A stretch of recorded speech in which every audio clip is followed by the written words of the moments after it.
Well, what you're looking at here is my 25-year-old original third life-size hitching ghost. Sold a kit for making this, and the instructions and details and all the part sizes are still on my website in a PDF file that you can download and have a look at. I rescued it from the attic yesterday, and as you can see, it's all discolored. That's cheesecloth. It should be white. Not after all this time. It sat up there from 2006 until yesterday, and is in pretty good shape. The motors haven't seized up. They're in pretty good shape. I just had to blow off the excess garbage, wipe them down. Instead of redraping them this year, I am going to spray the cheesecloth flat black. As you can see here, there are Christmas bulbs from back in the day that are inside the heads to light the eyes. I'll be changing those out for LEDs. Well, here they are, the three black hitchers. Long time ago, an amusement park in Europe bought 5 FCGs from me and told me one thing. They said, we're going to paint them black, and that's all we're going to tell you. And it dawned on me, hey, they're just going to use invisible UV paint on them and use the black to make them do black art and disappear when the black lights are off. So what's good for the goose is good for the gander, I guess. We're going to see how this turns out. And there they are, test running after being re-lubricated and checked for clearance. Not much is going to have to be done, really. Not bad after nearly 18 years sitting in an attic. I wanted to show you this. I was getting ready to paint my newly black colored original hitcher prop, and fell asleep on the couch and forgot to shut my decorations on right at dark, as I usually do. So shame on me. That's what happens when you're too old. Anyway, I'm showing you this because I think it's a pretty cool idea. This is an ordinary Blacklight I got from Amazon that works on USB 5 volts, which makes it very dimmable. So what I did was I built a little enclosure out of wood, glued some aluminum foil to the backing. It looks like, let's spin it around so you can see. Just an L-shaped piece of wood. And here we have a 5-watt potentiometer, 100 ohm, wired into one side of the power input. On the positive, it doesn't matter what you do. I connect the light to the center pin, and on this pin right here, I connect the power in. So as you turn the thing clockwise, the wiper gets closer and closer to the end, and that is how the brightness is increased. It has a pretty wide range of brightness, and it never goes dark completely. So if you're lighting FCGs, doing, that kind of thing, and want to be able to control that too bright black light, I will try to put the part number of that potentiometer in the comments so that you can get one, and the fixture as well. So you can build the same thing out of a piece of cardboard if you're not into carpentry. Just get a good thick piece of it, paint it flat black on one side, and the other side leave clear for gluing that piece of foil, and then you've got yourself a portable blacklight fixture. You can put the little potentiometer through the cardboard. It's very simple. I didn't paint the area behind the blacklight fixture because it just isn't necessary, but being Mr. Neatness, I went ahead and did the front, just because I get annoyed with unfinished stuff, not because it needed to be done. The only part you need to paint black is the part that's going to face your audience. So, well, there it is. There's another idea, something that you might want to do for lighting low light UV stuff, which you really should consider if you live in a really darkened area. because overlighting is,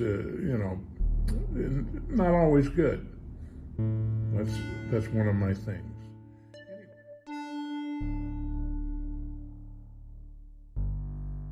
In the middle of all of this, something odd happened. For the very first time since I had been building flying crank ghosts, I had a headline failure. In other words, the line supporting the head of the ghost snapped.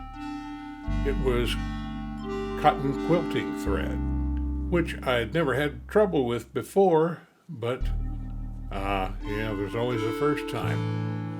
So I opted to replace that with 10-pound monofilament fishing line, which I knew would not break since I had used it at House of Shock in my ghost room. And I had not experienced a failure in a 5-year run in that room. So I was confident that doing so was a good idea. And I will recommend it to you because it absolutely has been tested in the field. Incidentally, there's something else that you might want to know. Using an eye bolt and monofilament fishing line on a full-size FCG results, well, not always, but at least in the 5 instances in my ghost room, of a string orchestra of very ghoulish delight. The pitches are not necessarily predictable, the timbre is not predictable, and it is spooky a sound as I've ever heard in my life. Give it a try and see if you don't have the same experience. Well, finally, I decided to replace the eyes in the ghost system with blue LEDs. I figured a very bright blue eye would read very well. So what I did was make these little strips of wood with a pair of blue LEDs side by side, and the little hole that's on the far left of this one is a place to mount a very stiff piece of large gauge wire, and that is going to be used to hold the eyes in the eye openings of the masks on the ghosts. And these were about 1 3/4 inches apart, so I made them to scale, or not to scale, but to dimension to match that, and they should work perfectly. In the future, I'm thinking about perhaps having them move and having the eyes outlined in a contrasting color to make it obvious. Just an idea. These eyes are also dimmable by this potentiometer. There's a ballast resistor here on the back, and the potentiometer is, I believe, a 10K. Oddly, the resistor is a 650 ohm, I believe, and the potentiometer is a 10K. That just go figure, they're in series. The power supply is a 9-volt that I had lying around, and you have each of the eyes wired in series, and each unit is wired in parallel with each other, putting a 6-volt load on the system, and that is how it worked out. And that's what I ended up having to use.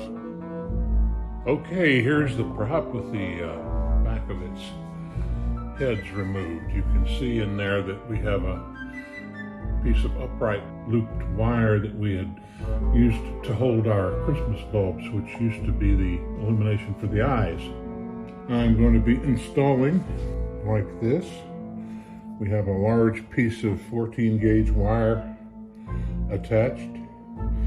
It's really good and stiff, and I'm just going to attach it to those loops of wire up here. Yes, as usual, things got modified. I ended up having to cut off the side mount and eliminate it completely, drill a center hole from the top to the bottom of the bar between the two eyes, and install an upright with a loop in the top of it. Crimp the bottom of it to the bar and stick the other into the styrofoam that is the top of the head of the ghost. After fiddling with this for about 25 or 30 minutes, I was able to figure out a pretty secure mounting and went ahead and we have what you see here, which isn't so bad for a last minute fix.